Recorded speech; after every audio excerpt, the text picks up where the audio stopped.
அல்லாஹ் நியமத்தை பறிக்கிறான்னு சொன்னா நம்முடைய நன்றி கெட்ட வாழ்க்கை தான். நன்றி கெட்டன்னா என்ன அர்த்தம்?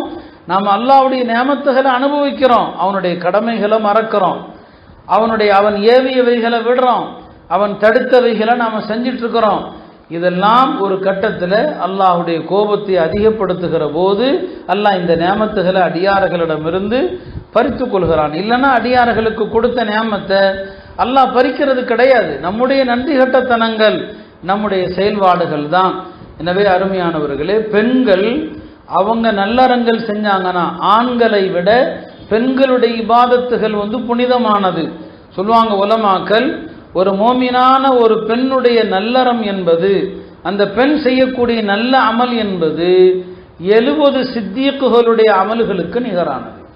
ஒரு பெண்மணி செய்யக்கூடிய அமல் என்பது, சித்தீக்குகள் உயர்ந்த மர்த்தபா உடையவர்கள், அந்தஸ்துடையவர்கள், அந்த 70 சித்தீக்குகள் அமல் செய்தால் என்ன நன்மையோ அது ஒரு பெண்மணி செஞ்சா கிடைக்கும்னு சொல்லுவாங்க. அதே மாதிரிதான் ஒரு பெண்மணி பாவம் செஞ்சா 1000 பேர் பாவம் செஞ்சதற்கு சமம்.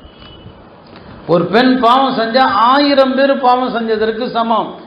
எனவே ஒரு பெண்மணியினுடைய அமலும் சரி, ஒரு பெண்ணுடைய பாவமும் சரி, அது ஆண்களுடைய பாவத்தை விட பல மடங்கு பெரியது என்பதைத்தான் இதன் மூலம் உலமாக்கள் சுட்டி காட்டாங்க. எனவே தாய்மார்களே, அக்காலத்து பெண்கள் இரவுல பகல்ல பல 100 ரக்காத்துகள் 1000 ரக்காத்துகள் குர்ஆன் திலாவத்துகள் செஞ்சாங்க.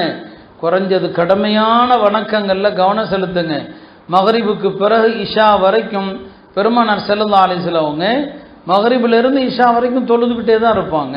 சில நேரங்களில் 6 ரக்காத் தொழுவாங்க, சில நேரங்களில் 12 ரக்காத் தொழுவாங்க, சில நேரங்களில் 20 ரக்காத்து தொழுவாங்க என்ற ஹதீஸில் வருது. ஒரு நாள் நபி ஸல்லல்லாஹு அலைஹி வஸல்லம் அவர்கள் மகரிப் தொழுது விட்டு வீட்டுக்கு போயிட்டாங்க. பிறகு பார்த்தா தோழர்கள் பலர் பள்ளியாசல உட்கார்ந்துருக்கிறாங்க. அப்போ நபி ஸல்லல்லாஹு அலைஹி வஸல்லம் சொன்னாங்க, உங்களை பார்த்து அல்லாஹ் வானவர்களிடத்தில் பெருமையாக பேசினான்.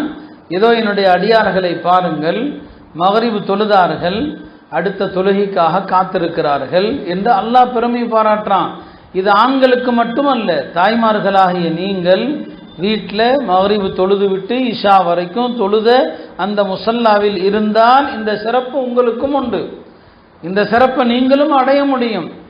ஆக இதுதான் ஒரு தொழுகைக்கு பிறகு இன்னொரு தொழுகைக்காக காத்திருக்கிறது.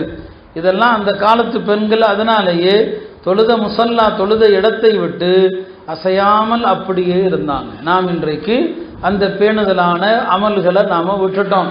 எனவே அந்த வணக்கத்தை கையாளுங்க. காலையில் தஹஜ்ஜுத் தொழக்கூடிய ஃபஜ்ர் பாங்குக்கு 10 நிமிஷத்துக்கு முன்னால் எழுந்திருக்கிற பழக்கத்தை கொண்டு வாங்க.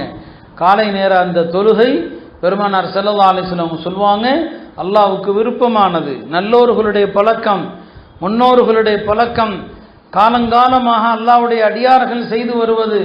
அந்த காலை நேர தொழுகை ஃபஜ்ருக்கு முன்னால் சீக்கிரம் எழுந்து தஹஜ்ஜுடைய சில ரக்காத்துகள் தொழுங்க. காலையில் வீட்டில் துஹாவுடைய தொழுகை தொழுங்க. ரிசுக்குடைய பரக்கத்து, ரிசுக்குடைய அபிவிருத்தி வேணும்னு சொன்னால் துஹாவுடைய தொழுகையை தொழுங்க. இதெல்லாம் இந்த நல்லறங்கள் தான் உங்களுடைய குடும்பத்தில் அபிவிருத்தியை தரும், பிள்ளைகளுடைய வாழ்க்கையில் பரக்கத்தை தரும்.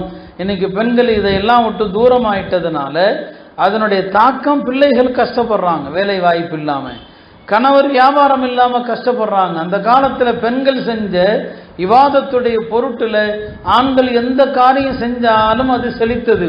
இன்னைக்கு பெண்கள்கிட்ட வணக்கம் இல்லை, இவாதத்து இல்லை, துவா இல்லை, ஆண்கள் எடுக்கிற எல்லா முயற்சியும் தோல்வி அடையுது. அதனால தாய்மார்களை இதெல்லாம் முயற்சி செய்ய வேண்டும். காலையிலிருந்து இரவு வரைக்கும் மார்க்கத்தில் எத்தனை அழகான திக்ருகள் துவாக்கள் இருக்குது.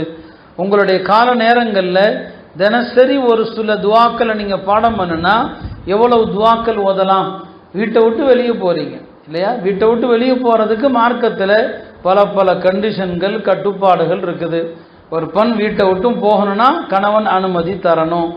அனுமதின்னு சொன்னால் நீங்கள் கேட்குற அனுமதி இல்லை, நீங்கள் கேட்குற அனுமதியே கட்டாயம் கொடுத்தாகணுங்கிற மாதிரி கேட்பீங்க. கணவர் விரும்பி அனுமதி கொடுக்கணும், சங்கடம் இல்லாமல் கொடுக்கணும். பல கணவன்மார்கள் விரும்பி கொடுக்கறதில்லை, வேற வழி இல்லாமல் கொடுக்குறாங்க. கணவன் அனுமதி தரணும். வெளியில் போகக்கூடிய பெண்மணி அலங்கார ஆடைகளை உடுத்தி கொண்டு போகக்கூடாது. வெளியில் செல்லக்கூடிய பெண்மணி ஆண்கள் போகிற பாதையில் போகக்கூடாது. எத்தனை கட்டுப்பாடுகள். இதையெல்லாம் மீறுவது என்னங்க பெண்கள் பேணுவது கிடையாது. நடுப்பாதையில் போகிறது, போகிற போது என்னங்க ஃபோன் பேசி கொண்டு போகிறது. ஒரு அழகான முஸ்லீம் பெண்ணுக்கு இது அழகு இல்லை. சரி, ஒரு அத்தியாவசிய தேவைக்கு போகிறோன்னு சொன்னால் வீட்டை விட்டு போகும்போது என்ன துவா இருக்குது, அந்த துவாவை நாம் யாராவது ஓதுறோமா? பெருமானார் ஸல்லல்லாஹு அலைஹி வஸல்லம் அவர்கள் வீட்டை விட்டு வெளியே செல்கிற ஒரு மனிதன், அது மார்க்கெட்டுக்கு போகலாம், வேறு தேவைகளுக்கு போகலாம், பயணத்திற்கு போகலாம், பிஸ்மில்லா தவக்கல்து அலல்லாஹ் லா ஹவ்ல வலா குவத இல்லா பில்லா, சுருக்கமாகவும் இருக்குது விரிவாகவும் இருக்குது. இந்த பிஸ்மில்லா தவக்கல்து அலல்லாஹ் லா ஹவ்ல வலா குவத இல்லா பில்லான்னு சொல்லிட்டா, இந்த வார்த்தையை சொல்லிட்டு நீங்கள் கால் எடுத்து வச்சா மலக்குகள் சொல்லுவாங்க, ஹுதீத, நீ எந்த காரியத்திற்கு போகிறாயோ அந்த காரியத்திற்கு நீ வழிகாட்டப்படுவாய். ஓ குஃபீத, நீ எந்த காரியத்திற்கு போகிறாயோ அந்த காரியத்திற்கு பொறுப்பேற்கப்படுவாய். ஓ உகீத, நீ திரும்பி வர்ற வரைக்கும் பாதுகாக்கப்படுவாய், உனக்கு ஆபத்தே வராது. இந்த துவா ஓதிட்டு ஒரு அடியான் வெளியே செல்கிற நேரத்தில் சில ஷைத்தான்கள் அந்த அடியானுக்கு பக்கத்தில் வருவாங்க.